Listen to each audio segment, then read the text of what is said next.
Last year, I moved into a new apartment. It was a modest one-bedroom in an older building, and I was thrilled to finally have my own space.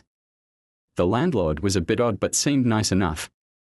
He warned me about the noise from the apartment below, saying the tenant was eccentric. I brushed it off, thinking I'd dealt with noisy neighbors before.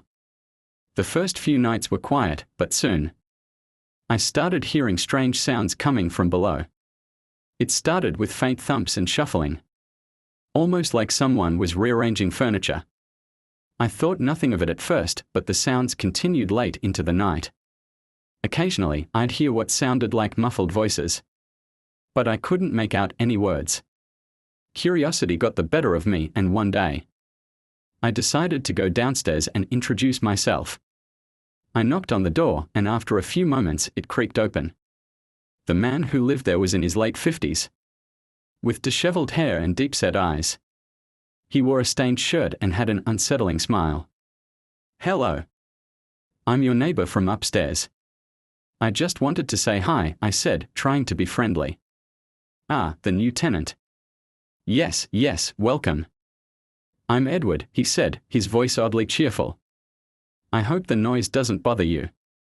I have interesting hobbies." I chuckled nervously. "No problem, just wanted to introduce myself. Nice to meet you."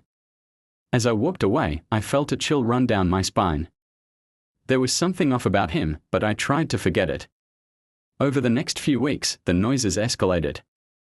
I'd hear loud thumps, the sound of something being dragged across the floor, and the occasional whispering. It kept me up at night, and I started to dread returning home. One night, after a particularly exhausting day, I decided to confront Edward. I knocked on his door again, but this time, there was no answer. I waited for a while, listening intently. The noises were louder than ever, and I could have sworn I heard someone crying. Feeling bold, I tried the doorknob. To my surprise, it was unlocked. I hesitated for a moment, but my curiosity pushed me inside. The apartment was dark, and the air felt heavy. I stepped in cautiously, and the door creaked behind me.